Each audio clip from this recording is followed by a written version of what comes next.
오늘 읽으실 하나님의 말씀은 시편 29편의 말씀을 이 시간 합독하도록 하겠습니다. 너희 권능 있는 자들아, 영광과 능력을 여호와께 돌리고 돌릴지어다. 여호와의 이름에 합당한 영광을 돌리며 거룩한 옷을 입고 여호와께 경배할지어다. 여호와의 소리가 물 위에 있도다. 영광이 하나님이 뇌성을 발하시니 여호와는 맑은 물 위에 계시도다. 여호와의 소리가 힘있으며 여호와의 소리가 위엄차도다. 여호와의 소리가 백향목을 꺾으시며 여호와께서 레바논 백향목을 꺾어 부수시도다. 그 나무를 송아지같이 뛰게 하시며 레바논과 시론으로 들송아지같이 뛰게 하시도다. 여호와의 소리가 화염을 가르시도다. 여호와의 소리가 광야를 진동하시며 여호와께서 가데스 광야를 진동하시도다. 여호와의 소리가 암사슴으로 낙태케 하시고 살림을 말갛게 벗기시니 그 전에서 모든 것이 말하기를 영광이라 하도다. 여호와께서 홍수 때에 좌정하셨으며 여호와께서 영영토록 왕으로 자정하시도다. 여호와께서 자기 백성에게 힘을 주시며 여호와께서 자기 백성에게 평강의 복을 주시리로다. 아멘. 효화행복도 이 시간 읽어보도록 하겠습니다. 평강의 복. 여호와께서 자기 백성에게 힘을 주시며 여호와께서 자기 백성에게 평강의 복을 주시리로다. 아멘. 시편 29편 11절 말씀이었습니다. 현대 사회에는 전쟁, 자연재해, 테러, 경제적 어려움, 교통사고 등 많은 재난이 존재한다. 모든 것이 불안정하기만 한 현대 사회를 살아가면서 과연 무엇이 우리 마음에 평안을 줄 수 있을까? 지금 다윗은 천둥과 번개가 치는 가운데 서 있다. 단순히 천둥 소리로만 들리는 것이 아니라 나무들이 송아지같이 뛰노는 듯이 보일 정도로 엄청난 폭풍우 가운데 있다. 나뭇잎과 가지들이 꺾이고 나무들이 뿌리채 뽑혀 숲은 벌거숭이 상태이다. 폭풍우의 기세는 레바논 산과 시륜과 가데스 광야까지 진동하게 할 정도로 실로 대단하다. 이스라엘은 천둥 소리는 하나님의 심판을 상징한다. 이러므로 이 엄청난 자연현상은 하나님의 심판이라고 볼 수 있다. 그러나 다윗은 엄청난 재난 앞에서 불안해하거나 두려워하지 않는다. 심판의 소리가 레바논의 백향목처럼 교만하고 거만한 사람에게는 멸망을 의미하지만 다윗처럼 하나님을 따르는 백성에게는 오히려 평강의 복이기 때문이다. 즉 하나님의 심판은 악인에게는 형벌이지만 하나님의 자녀에게는 구원인 것이다. 또한 엄청난 재난 때문에 죽는다 해도 우리에게는 천국의 영생이 보장되어 있다. 그러므로 성도는 하나님의 심판으로 임한 재난 가운데에서도 불안해할 필요가 없다. 세상에 40일 동안 비가 내린다 해도 유황과 불이 비같이 내려도 불안해하지 말자. 하나님께서 우리에게 평안을 주신다. 그 평안은 환경에 좌우되는 세상 평안이 아니다. 우리도 다윗처럼 전능하신 하나님을 따름으로 하나님이 주시는 평안을 누리며 살자. 그리고 불안에 떠는 세상에 하나님의 평강을 전하자. 아멘. 여러분, 평강하면 떠오르는 단어 있죠. 웃음, 또 기쁨, 또한 만족, 그런 것들이 떠오르고 또 반대적인 의미에는 그런 것들이 있죠. 슬픔, 또한 두려움, 걱정, 불만족, 불안, 아마 그런 단어들이 떠오를 것입니다. 여러분들은 지금 마음 가운데 어떠한 감정이 있나요? 한번 생각해 보시기 바랍니다. 하나님을 모르는 사람들도 위험 속에서 웃음을 찾고 행복을 지켜내려고 합니다. 그런데 마지막 잎새가 떨어지고 나면 절망하고 넘어지고 다시 일어나지 못하죠. 그런데 하나님을 아는 사람들은 웃을 수 있어서 평강이 아니라 웃을 일이 없어도 평강할 수 있는 것, 이것이 바로 하나님의 복이다라는 것들을 우리가 잃어버리지 맙시다. 제가 저번에도 한번 이 찬양을 옛날에 했던 것 같아요. 이 찬양이 오늘 설교에 모든 핵심적으로 다 들어있는 것 같아서 다시 한번 하도록 하겠습니다. 바람 불어도 괜찮아요, 괜찮아요, 괜찮아요. 파도 일어도 괜찮아요. 나는 괜찮아요. 바람을 만드신 하나님, 폭풍을 만드신 하나님, 주님 내 안에 계시니까 나는 괜찮아요. 여러분, 이 찬양 제가 불러드렸는데 잘 생각해 보시기 바라요. 하나님이 바람도 만들고 폭풍을 만드셨기 때문에 나는 그 안에서 안전하다라고 이야기하고 있는 것입니다. 여러분, 바람이 불고 파도가 불었을 때 내 마음은 당연히 불안할 수 있습니다. 그런데 우리가 그 불안한 마음 가운데서 얼마나 평강으로 빨리 돌아가느냐, 빨리 돌아가는 사람은 하나님을 아는 사람들입니다. 그런데 내가 마음이 흔들렸는데 평강으로 돌아가는데 오랜 시간이 걸린다. 그거는 아쉽지만 하나님을 잘 모르는 것입니다. 여러분, 하나님으로 비롯된 평강은 과연 무엇일까? 한번 여러분들과 나눠보길 원합니다. 첫째, 평강이라는 것은 오직 하나님이 약속하신 말씀 안에 있다라는 것입니다. 하나님이 주시는 평강은 당연히 하나님의 말씀 안에 있기 때문에 우리는 하나님 말씀 안에서 찾아야 한다라는 것이죠. 우리는 하나님 말씀 안에서 두려움을 온전히 이길 수 있는 것입니다. 우리가 하나님을 믿고 종종 경험하는 것은 무엇이냐면은 예상할 수 없고 아무것도 할 수 없는 질병과 재난과 위험에 빠지게 되어졌을 때 우리가 할 수 있는 기도가 무엇이 있습니까? 기도가 안 나오죠. 그냥 하나님 앞에 나아가 주여라고 밖에 할 수 없습니다. 그런데 그 주여라고 하는 그 동시에 신비한 것은 무엇이냐? 눈물이 흐름과 동시에 모든 두려움은 사라지게 된다는 것입니다. 그리고 마음으로부터 그냥 평강의 샘이 흘러나와서 모든 위협으로 느껴졌던 그 모든 환경은 그냥 그대로인데도 새로운 힘이 나고 그 모든 환경이 아무렇지도 않게 느껴지고 결국은 그것을 이겨나가게 되어진다라는 것. 그것이 바로 우리가 하나님을 아는 사람들이 경험하는 삶의 일반적인 모습들이 아닙니까? 여러분, 그런데 이런 것들은 우리가 현실을 부정하고 눈을 감아버리는 것이 아니라 우리가 그 두려움을, 옛날에는 보지 못하였던 그 두려움을 직시하고 또한 그 위험을 이겨낼 수 있도록 하나님의 매 순간순간 우리를 붙잡아 주시는 것, 그것이 바로 하나님의 평강의 복이고 하나님의 은혜임을 여러분이 기억하게 되시길 바랍니다. 모래성을 제 아무리 아름답고 웅장하게 지었다 할지라도 파도가 밀려올 때마다 허물어지는 것이 바로 우리의 인생인 것입니다.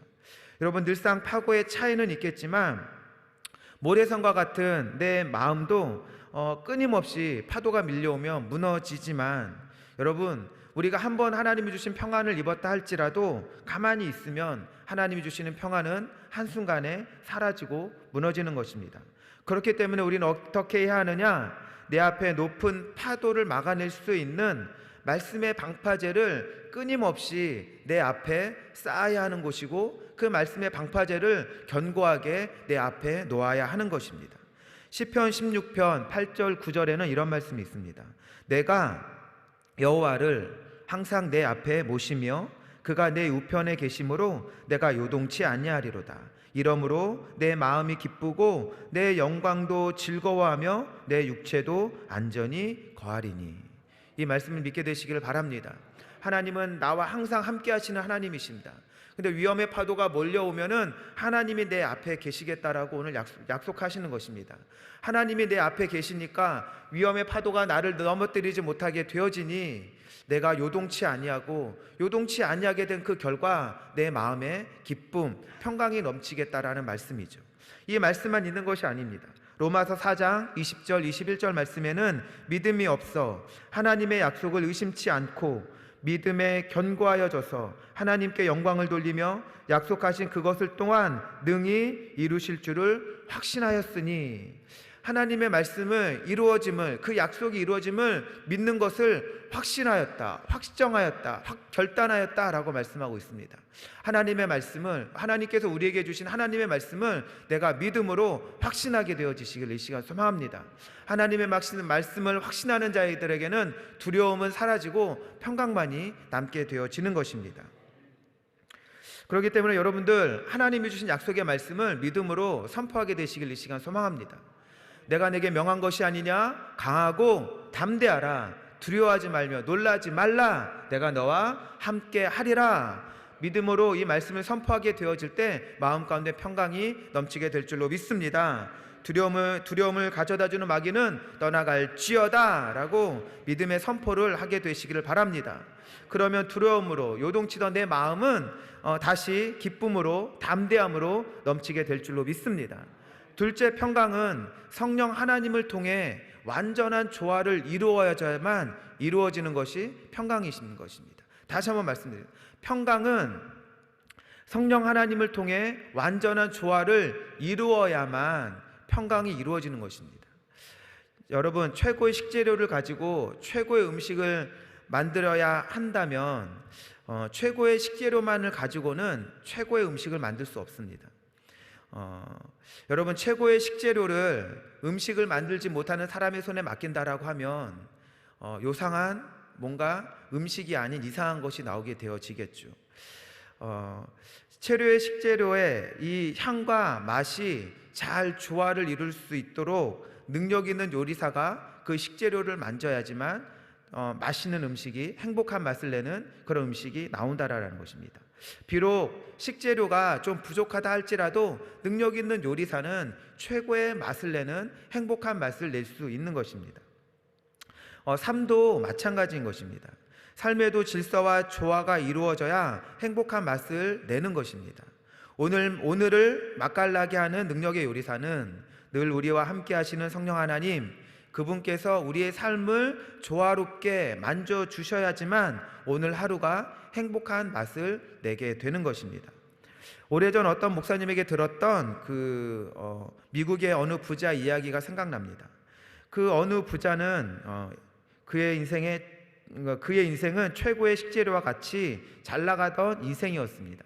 그런데 말년에 결벽증이 심화되어서 참된 평강을 맛보지 못하고 외부에 차단된 삶을 살다가 결국 쓸쓸하게 죽었다라는 이야기가 생각났습니다. 그래서 그 사람이 과연 누굴까 인터넷을 검색해 보니까 하워드 휴즈라는 사람이었습니다. 이 하워드 휴즈라는 사람은 그 사업가적인 재능이 아주 뛰어났다라고 합니다. 또 외모도 아주 잘생겨가지고 젊었을 때 자기가 하고 싶은 거 다 해봤대요. 자기가 이루고 싶은 거 다 이루었다라고 합니다. 정말 남부럽지 않은 그런 인생을 살았죠. 하지만 말년에는 그 결벽증이 심해져서 세균이 무서워서 그 호텔 한 동을 사가지고 아무도 들어오지 못하게 하고 그 안에 스스로 자신의 성을 쌓고 그 안에 스스로 갇혀서 그렇게 쓸쓸히 살다 죽었다라고 합니다. 그 사람이 말년에 얼마나 그 결벽증이 심했냐면은 손톱, 발톱, 면도, 머리도 못 잘랐대요. 왜 못 잘랐느냐? 면도하다가 혹시라도 상처가 생겨서 세균이 들어가면 죽을까봐, 손톱을 깎다가 혹시 상처가 나면은 죽을까봐 두려움에 사로잡혀서 그렇게 두려움에 빠져 살았다고 합니다. 이 휴즈라는 이 사람이 왜 이런 사단에게 그 마음을 붙잡히게 되어졌을까? 이 휴즈의 이 이야기를 읽다 보니까 다니엘의 그 다니엘에 나오는 그 바벨론 왕이 생각나게 되었습니다. 그 바벨론 왕도 그랬죠. 하루는 왕궁을 거닐다가 자기가 만든 나라를 보면서 내가 이 나라, 나의 권세와 능력으로 이 나라를 세웠구나라고 교만함에 빠지게 되어지니까 그가 정신이 돌아서 짐승과 같이 사람과 함께 살지 못하고 밖에 나가서 비를 맞으며 풀을 뜯어 먹으며 그렇게 살다가 어느 날 다시 하늘을 우러러 하나님을 바라보게 되어질 때 저주가 풀리고 다시 행복으로 회복되어졌다라는 내용이 다니엘서에서 나오게 되어지는데, 이 휴즈라는 이 사람은 사람들에게 나쁜 일은 행하지 않았어요. 나쁨을 행하진 않았지만 하나님 앞에 끝까지 교만함을 행하게 되어지니까 그 저주에서 풀리지 못하고 결국 쓸쓸한 죽음을 맞게 되어졌다라는 것이죠. 이 휴즈라는 사람이 키가 185였대요. 근데 죽을 때는 45kg밖에 되지 않았다라고 합니다. 여러분 생각해 보십시오. 온몸이 짐승과 같이 털이 나 있고 그냥 손톱과 발톱은 길고 짐승과 같이, 그런데 185에 45kg라고 하면 완전히 삐쩍 마른 피골이 상접한 모습이죠. 이 사람은 말년에는 살았으나 죽은 것과 같은 그런 사형 선고를 받은 삶을 살았습니다. 끝까지 다니엘 느부갓네살 왕은 마지막에 하나님 앞에 교만함을 회개하여서 회복되어졌지만, 이 사람은 이 인생은 최고의 맛을 내는 것 같아 보였지만 교만함을 하나님 앞에 돌이키지 않았기 때문에 그냥 쓸쓸하게 그렇게 안타까운 죽음을 맞이하게 된 것입니다. 여러분, 이 휴즈라는 사람은 그 당시에 많은 영향력을 끼친 사람이어서 어떤 사람들은 꿈을 이룬 영웅이다라고 이야기를 합니다. 그런데 그래서 그 사람의 인생을 모티브로 삼아서 영화를 많이 제작되어지기도 합니다. 그런데 여러분들, 과연 이 사람이 행복했을까? 결코 행복하지 않았을 것입니다. 하워드라는 이 사람은 젊었을 때 물질과 명성으로 성공 가도를 달리는 인생처럼 보였지만 물질과 명성이 끝까지 행복을 책임져 주지 않았다라는 것이죠. 여러분, 평강이라는 관점에서 보게 되어진다면 이 사람은 결단코 행복하지 않았습니다. 왠지 아시나요? 이 남자가 여성의 이 많은 여성들을 탐닉적으로 이렇게 만났다라고 합니다. 여러분, 이 사람이 여성에 대한 탐닉이 있었다라고 하면은 이 사람은 인생의 목마름은 그 어느 누구보다도 깊었다라는 것이죠. 인생의 목마름은 고통이고 갈증인 것입니다. 이 사람은 스스로 행복한 맛을 내려고 힘썼지만 결국 쓴물만 내는 인생으로 마무리되어졌다라는 것. 여러분, 재물과 명성, 그것은 아무것도 아닌 것입니다. 제가 여러분들에게 여러분 재물과 명성은 우리에게 아무것도 아닙니다 라고 말하면 그 말은 아무런 영향력을 끼칠 수 없습니다. 왜냐하면 저는 부자도 아니고 명성도 있지 않기 때문입니다. 그런데 여러분, 솔로몬의 이야기를 한번 들어보십시오. 솔로몬은 전도서에서 자기는 명성도 가져봤고 많은 부도 가져봤지만 그 부가 나에게 아무것도 아니었다라고 이야기하고 있습니다. 여러분, 제가 이야기할 때는 그것은 아무런 영향력이 없지만 가져본 자가 이야기하는 것은 여러분들 한번 생각해 보시길 바랍니다. 전도서 2장 2절에서 10절, 11절 말씀에 이럽니다. 무엇이든지 내 눈이 원하는 것을 내가 금하지 아니하며 무엇이든지 내 마음이 즐거워하는 것을 내가 막지 아니하였으니 이는 나의 모든 수고를 내 마음이 기뻐하였음이라. 이것이 나의 모든 수고로 말미암아 얻은 분복이로다. 그 후에 본즉 내 손으로 한 모든 일과 수고한 모든 수고가 다 헛되어 바람을 잡으려는 것이며 해 아래서 무익한 것이로다. 솔로몬이 성경 안에서 무익하다라고 얘기하고 있으면 우리가 다시 한번 생각해 봐야 하는 것입니다. 여러분, 저는 물질과 명성을 이렇게 생각합니다. 물질과 명성 있으면 좋지만 없어도 그만이다라는 것이죠. 나를 가난하게도 마옵시고 부하게도 마옵소서라고 저는 하나님 앞에 기도할 수 있는 것입니다. 그러면 저는 어떻게 하나님 앞에 바라게 되어질까? 오직 하나님, 저를 하나님의 영광을 위하여 사용하여 주옵소서. 그것이 저의 소망이 되어지고 기도의 제목이 되어지는 것입니다.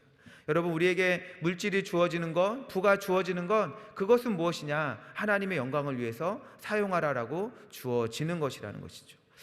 그리고 셋째, 평강이 있는 자들은 하나님께 영광을 돌려야 하는 것입니다. 1절 말씀을 보면 이렇게 말씀합니다. 어떤 자들이 하나님께 영광을 돌리라고 했나요? 1절은 이렇게 이야기합니다. 너희 권능 있는 자들아, 영광과 능력을 여호와께 돌리고 돌릴지어다. 여러분, 권능 있는 자들은 어떤 자들일까? 여러분들은 권능 있는 자들이라고 생각하십니까? 여러분들이 권능 있는 자라고 생각하시면 하나님께 영광을 돌리면 되는 것입니다. 하지만 권능이 없다고 생각한다면 이 말씀을 잘 들어보시길 바랍니다. 요한복음 16장 24절 말씀을 보면 하나님의 이름을 가지고 선포하는 자들이 바로 권능 있는 자들이다 라고 이야기하고 있는 것입니다. 제가 말씀을 읽어드리겠습니다. 지금까지는 너희가 내 이름으로 아무것도 구하지 아니하였으나 구하라, 그리하면 받으리니 너희 기쁨이 충만하리라. 하나님의 이름으로 구하라, 그리하면 응답하겠다, 받게 되어지겠다. 그리고 또 어떠한 일이 있겠느냐? 그 응답받음으로 인하여서 너희들에게 기쁨이 충만하리라 라고 하나님은 말씀하고 있는 것입니다. 14장 14절 말씀에도 내 이름으로 무엇이든지 내게 구하면 내가 시행하리라 라고 말씀하고 있는 것입니다. 그러니까 우리가 권능 있는 자들은 누구이냐면은 예수 그리스도 이름을 내 입 밖으로 선포하는 자, 예수 그리스도 이름을 사용하는 자들이 바로 권능 있는 자들입니다. 저와 여러분들은 예수 그리스도 이름을 알고 있는 자들이고 그 이름을 입 밖으로 말하는 자들에게 때문에 저와 여러분들이 권능 있는 자다라는 것이죠. 그래서 여러분들, 우리가 하나님의 이름을 부름을 통하여서 우리가 하나님의 그 능력으로 힘입어 우리의 삶에 하나님의 기쁨으로 충만하다면 그 기쁨으로 하나님께 영광 돌리시기를 이 시간 소망합니다. 또한 2절은 이렇게 이야기합니다. 여호와의 이름에 합당한 영광을 돌리며 거룩한 옷을 입고 여호와께 경배할지어다. 여러분, 여호와의 이름에 합당한 영광을 돌리는 것이 과연 무엇일까? 여러분, 가장 높으신 분에게는 가장 큰 영광을 돌리는 것이 합당한 것입니다. 가장 높으신 분에게 내가 눈꽃만큼 영광을 돌린다면 그거는 합당하지 않는 것이죠. 영광 돌릴 수 없는 자들에게 내가 가장 큰 영광을 돌리는 것, 그것조차도 합당한 것이 아닌 것입니다. 하나님은 우리에게 가장 큰 은혜와 가장 큰 기쁨을 주시는 분이시기 때문에 내가 하나님 앞에 가장 큰 영광을 돌리게 되시기를 바랍니다. 가장 공의로우신 분에게 가장 큰 경외함으로 하답하는 것이 바로 합당한 것입니다. 그 어떤 능력도 할 수 없는 위험에서 우리를 평강으로 인도하셨다면 내가 할 수 있는 가장 큰 몸짓으로 영광 돌리게 되시기를 바랍니다. 또한 내가 가진 것으로 힘써 하나님 앞에 드리게 되시기를 이 시간 소망합니다. 여러분, 공의의 심판자에게 나아가게 되어질 때, 죄를 가지고 나아가게 되어지면은 죄값을 치러야 되기 때문에 우리는 두려워할 수밖에 없는 것이죠. 그런데 죄가 묻지 않는 거룩한 옷을 나에게 입혀주셨다라고 하면 그 죄가 보여지지 않기 때문에 나는 공의의 하나님 앞에 평강으로 나아갈 수 있는 것입니다. 예수 그리스도는 자신의 십자가를 통하여서 거룩한 옷, 의의 옷을 입혀서 만들어서 우리에게 입혀주셨습니다. 그렇기 때문에 우리는 거룩한 옷을 입은 사람이 되어졌기 때문에 이제는 죄가 없는 깨끗한 삶을 살아야 하는 것입니다. 우리가 깨끗한 삶을 살아가게 되어지면 그 삶 자체가 하나님 앞에 영광이 되어진다는 것이죠. 하나님은 이 시간도 우리가 어떻게 살아가고 있는지 생명책에 다 기록하고 계십니다. 우리가 보통 심판이라고 하면 벌을 받는 것으로 생각하게 되어지지만 하나님의 심판대는 이 땅에서 하나님의 말씀대로 살아간 자들에게는 상을 주시고, 아멘, 하나님의 말씀대로 살아가지 않는 자들에게 벌을 주시는 것이 바로 하나님의 심판인 것입니다. 여러분, 하나님을 믿는 여러분들은 지금 잘 살고 계신가요?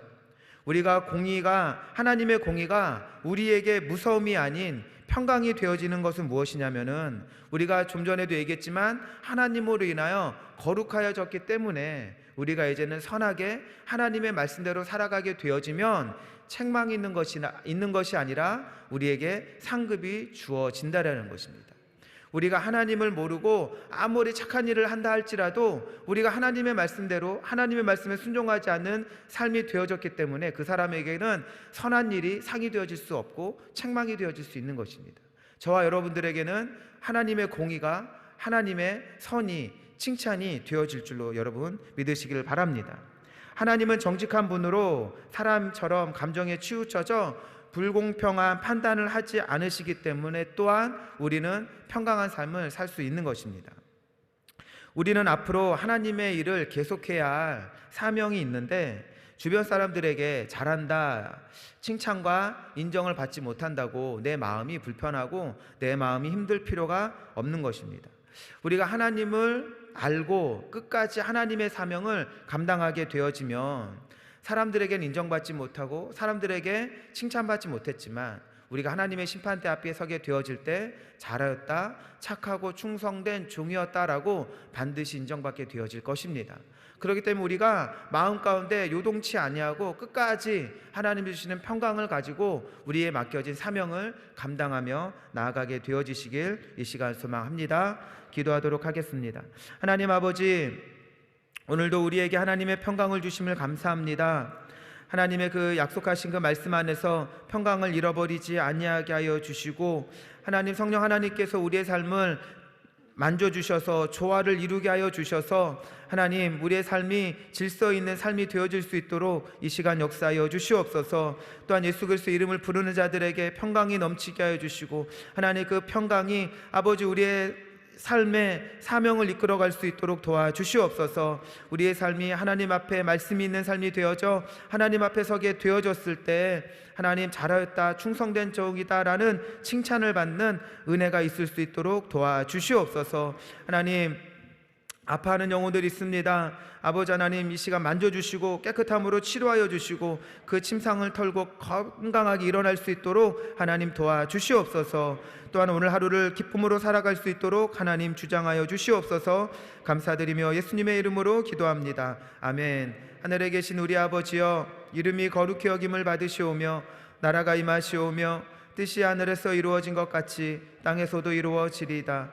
오늘날 우리에게 일용할 양식을 주옵시고 우리가 우리에게 죄진 자를 사하여 준 것 같이 우리의 죄를 사하여 주옵시고 우리를 시험에 들게 하지 마옵시며 다만 악에서 구하옵소서.